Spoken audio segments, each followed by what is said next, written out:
MQM Pakistan के रहनुमा फारूक सत्तार ने कहा है कि आने वाली हुकूमत के लिए सबसे बड़ा चैलेंज दहशतगर्दी, मईशत और खारजा पॉलिसी है। मौजूदा सूरत हाल ऐसी है कि IMF के पास जाना होगा। इन ख्यालात का इजहार उन्होंने FPCCI के दौरे के दौरान मीडिया से गुफ्तगू करते हुए किया।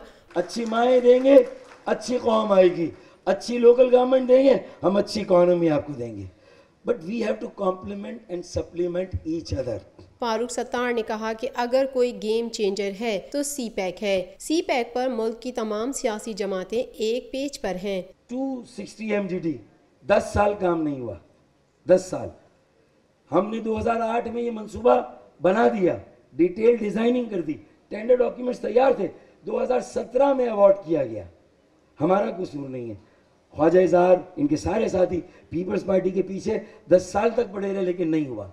अब शुरू हुआ है, हम 2019 में मुकम्मल करेंगे इंशाअल्लाह, और कराची को 260 MGD पानी देंगे। और एक हमारा बनाया हुआ मंसूबा है 100 MGD 65 + 35, वो सिर्फ 6 अरब रुपए का है। उसके बॉन्ड्स रेस करके भी हम ये काम कर सकते हैं। हमें कहें हम करें, KMC ये काम करने के लिए तैयार है। हम आपको 8 महीने में 65 MGD पानी देंगे। मुत्तहिदा रहनुमा ने कहा कि मर्दमशुमारी में सिर्फ मर्द गिने गए, खवातीन की गिनती नहीं हुई। ये सब इसलिए बता रहा हूँ क्योंकि सूबा जरूरी है। गुज़िश्ता 5 साल में हम सबको बहुत नुकसान हुआ है। आर्टिकल 239, जापान में 13 करोड़ की आबादी, कितने सूबे हैं?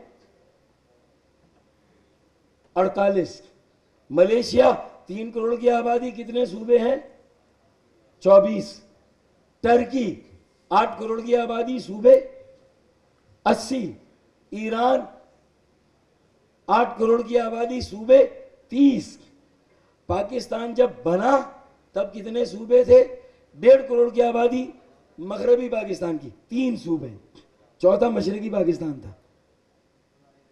और आज 22 करोड़ की आबादी और कितने सूबे? और 18वीं तरमीम के बाद आपने लोकल गवर्नमेंट मुशर्रफ का कानून खत्म करके इख्तियारात नीचे से अपने पास ले लिए, ऊपर से भी इख्तियारात आए।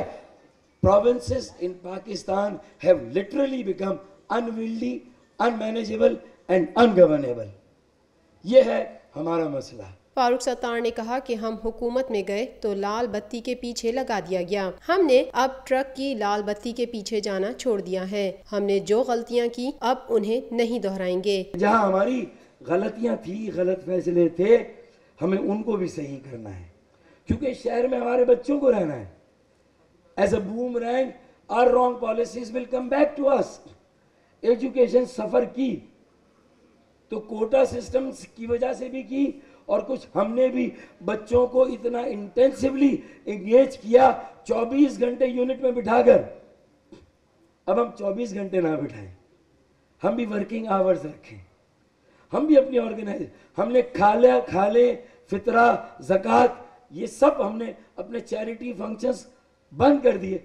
MQM पाकिस्तान के रहनुमा ने कहा कि कराची में खुद मुख्तार शहरी इंतजामिया होनी चाहिए। शहर कायद सिर्फ सब्सिडी और ग्रांट पर नहीं चलेगा। कराची को टैक्स में हिस्सा नहीं दिया जा रहा है। अगर MQM का वजीर आला हो तो वो ये कहे, थैंक्स टू कराची, हम कराची के मेयर को, सारे कराची के सिटीजन्स के बिहाफ पर, कि उन्होंने इतनी यूटिलिटी कंज्यूम की, हमें इतना टैक्स मिला, तो 20 अरब रुपए 100 में से हम कराची को देते हैं। ये तरीका होना चाहिए। लेकिन यहाँ इतनी इंडिफरेंस, इनसेंसिटिविटी है कि उसमें से आपको एक पैसा नहीं मिल रहा। एग्रीकल्चर इनकम टैक्स का एजेंडा 5 साल बाद भी आए, लेकिन चार्टर ऑफ इकोनॉमी में उसे शामिल कर ले PTI, PMLN, पीपल्स पार्टी। हम उस चार्टर ऑफ इकोनॉमी को साइन करेंगे। उनके एजेंडे पहले आए, हमारे बाद में आए, लेकिन कहीं से तो शुरुआत होनी चाहिए।